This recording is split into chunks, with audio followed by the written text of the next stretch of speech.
जय हिंद। नमस्कार साथियों, कैसे हैं आप सभी लोग। उम्मीद करते हैं कि आप सभी लोग अच्छे होंगे और आप सभी लोग की तैयारी जो है साथियों बिल्कुल ही अच्छी तरीके से चल रही होगी।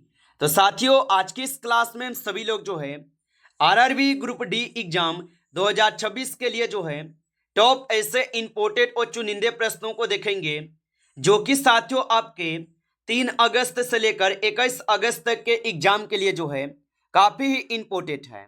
तो आप इस क्लास को बिल्कुल अच्छी तरीके से लास्ट तक देखिएगा और इस क्लास में दिए जाने वाले इन सभी क्वेश्चनों को आप अच्छी तरीके से जरूर याद कर लीजिएगा, जिससे कि आप जो है अपने एग्जाम में सभी क्वेश्चन को आसानी तरीके से बना पाएंगे।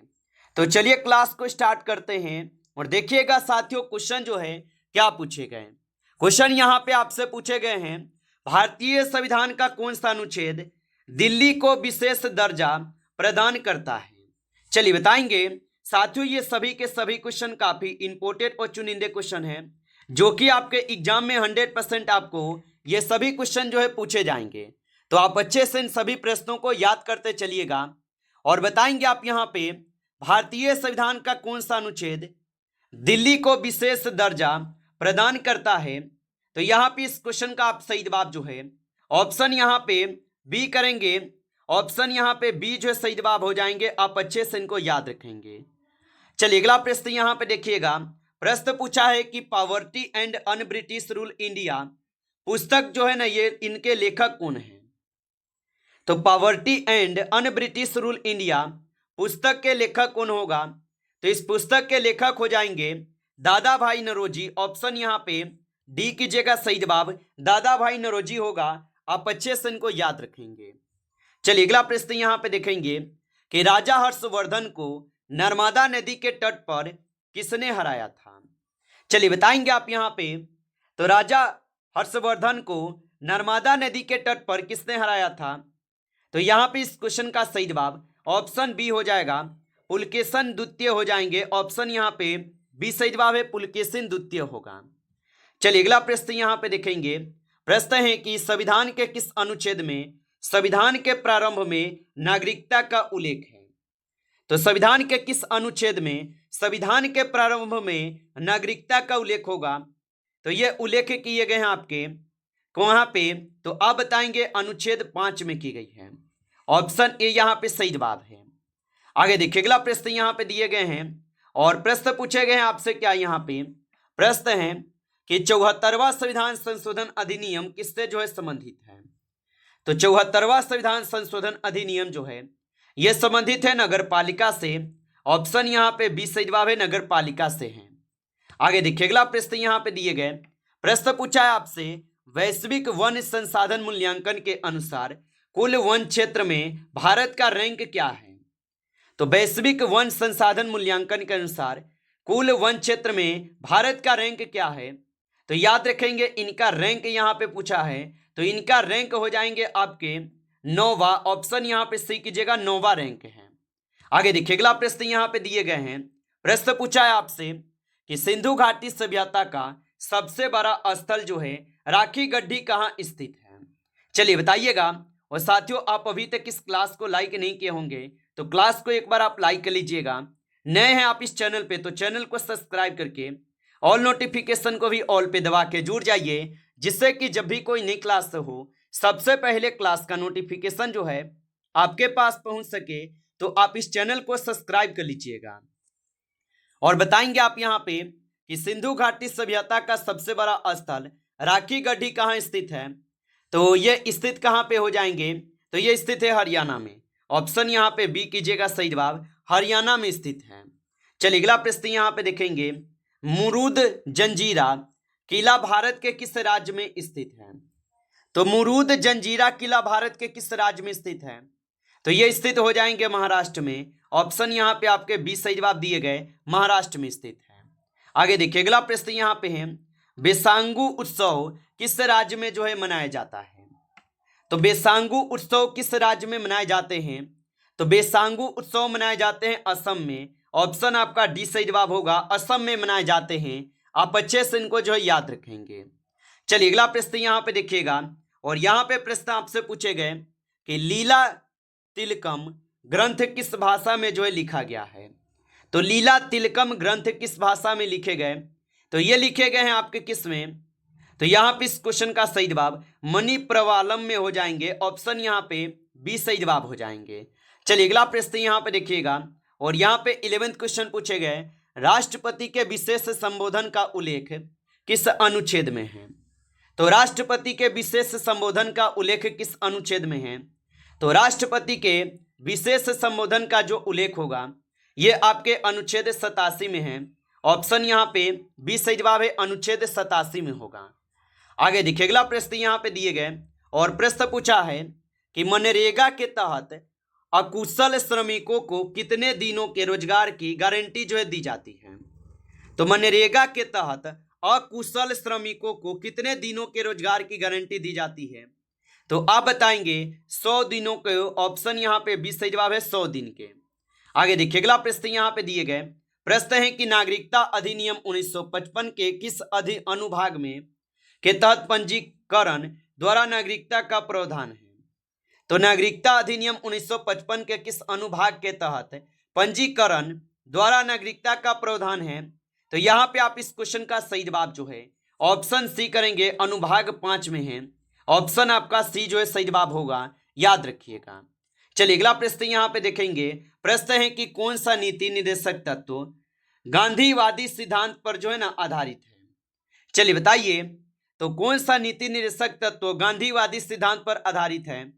तो यहाँ पे सही जवाब ऑप्शन आप सभी लोग का जो है बी हो जाएंगे, अनुच्छेद 40 होगा। ऑप्शन यहाँ पे बी सही जवाब है। चलिए अगला प्रश्न यहाँ पे देखेंगे, प्रश्न है कि पूर्वी तटीय मैदान के दक्षिणी भाग को क्या कहा जाता है? चलिए बताइएगा आप यहाँ पे, तो पूर्वी तटीय मैदान के दक्षिणी भाग को क्या कहा जाता है? तो याद रखेंगे इसे यहाँ पे क्या कहते हैं? तो इसे कोरोमंडल तट कहते हैं। ऑप्शन आपका बी सही जवाब है, कोरोमंडल तट होगा। चलिए अगला प्रश्न यहाँ पे देखेंगे, प्रश्न पूछा है कि प्रधानमंत्री मोदी ने WHO ग्लोबल समिट में किस पौधों की फोटो वाली एक डाक टिकट जो है ना जारी की है? तो ये जारी किए हुए हैं आपके अश्वगंधा के पौधों के। यहाँ पे ऑप्शन यहाँ पे बी सही जवाब है। चलिए अगला प्रश्न यहाँ पे देखेंगे, विंडोज 10 में खुली हुई एप्लीकेशन के बीच स्विच करने के लिए किस शॉर्टकट का जो है ना उपयोग किया जाता है? तो विंडोज 10 में खुली हुई एप्लीकेशन के बीच स्विच करने के लिए किस शॉर्टकट का उपयोग किया जाता है? तो आप बताएंगे इसमें किए जाते हैं किसका? तो इसमें Ctrl+Tab का करते हैं। ऑप्शन ए जो है यहाँ पे इस क्वेश्चन का सही जवाब हो जाएंगे, Ctrl+Tab हो जाएंगे। चलिए अगला प्रश्न यहाँ पे देखेंगे, जल जीवन मिशन का नया लक्ष्य जो है वर्ष क्या है?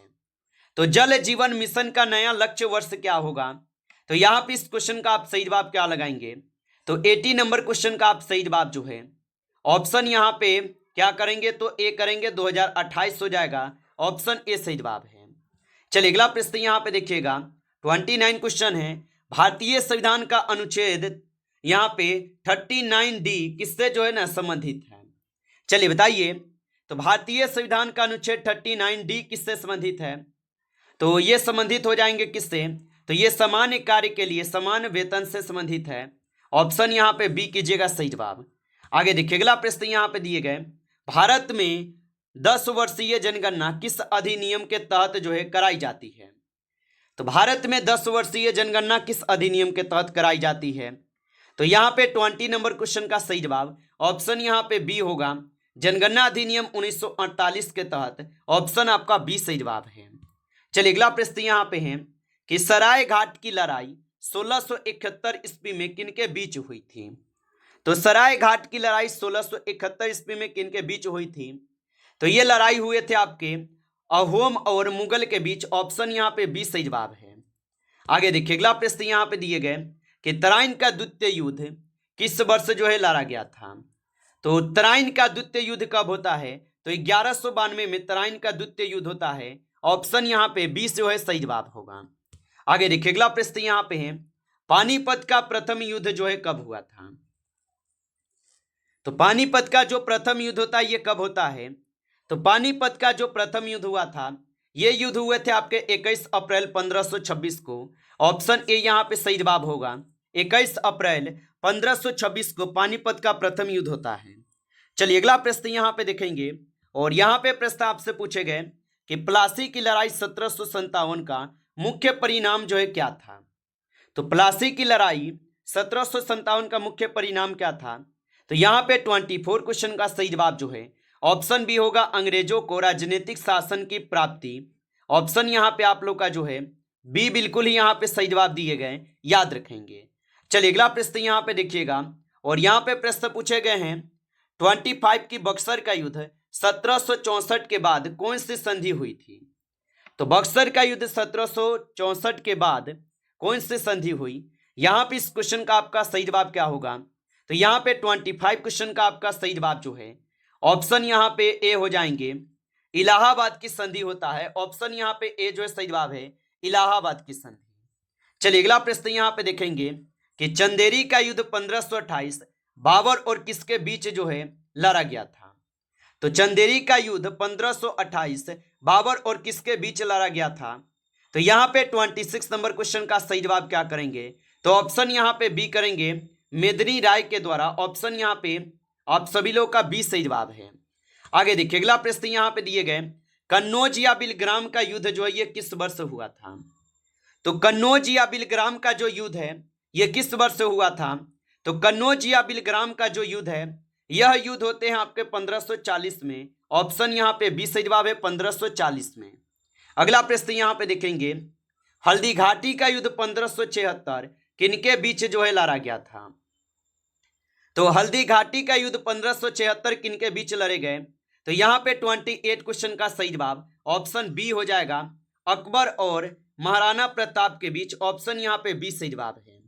आगे देखिए अगला प्रश्न यहाँ पे दिए गए, वाडीवास की लड़ाई 1760 किनके बीच जो है हुई थी।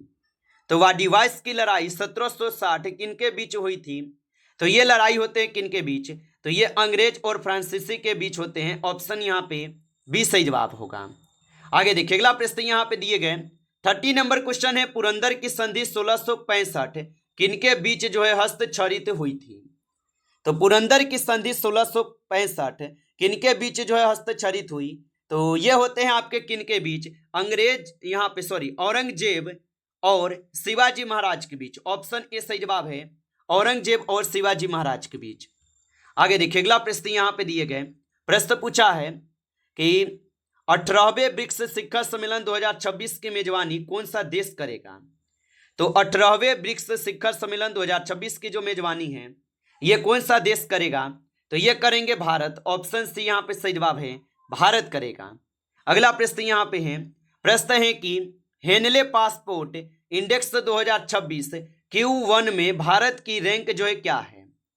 तो याद रखेंगे इसमें भारत की रैंक 80वां है। ऑप्शन यहाँ पे बी सही जवाब है। आगे देखिए अगला प्रश्न यहाँ पे है, और प्रश्न पूछा है कि खेलो इंडिया बीच गेम्स 2026 की पदक तालिका में कौन सा राज्य जो है शीर्ष पर रहा है। तो याद रखेंगे यहाँ पे हो जाएंगे कर्नाटक जो शीर्ष पे रहे हैं। ऑप्शन ए सही जवाब है। आगे देखिए अगला प्रश्न यहाँ पे दिए गए, और यहाँ पे प्रश्न है कि फरवरी 2026 में बांग्लादेश के 11वें प्रधानमंत्री कौन बने। तो फरवरी 2026 में बांग्लादेश के 11वें प्रधानमंत्री कौन बने हैं। तो यहाँ पे इस क्वेश्चन का आप सही जवाब ऑप्शन डी करेंगे, मोहम्मद यूनिस बने हैं। ऑप्शन आपका डी सही जवाब होगा, याद रखेंगे। नमस्कार साथियों, इस क्लास में आपके टॉप 35 क्वेश्चन थे जो काफी इंपॉर्टेंट क्वेश्चन थे। साथियों यदि आपको क्लास अच्छा लगा हो तो क्लास को लाइक कर लीजिए। नए हैं आप इस चैनल पे तो चैनल को सब्सक्राइब करके ऑल नोटिफिकेशन को भी ऑल पे दबा के जुड़ जाइए, जिससे कि जब भी कोई नई क्लास हो सबसे पहले क्लास का नोटिफिकेशन जो है आपके पास पहुंच सके। तो आप इस चैनल को सब्सक्राइब कर लीजिए। चलिए फिर मिलते हैं आपसे नेक्स्ट टॉपिक के साथ नेक्स्ट क्लास में। तब तक के लिए जय हिंद, जय भारत।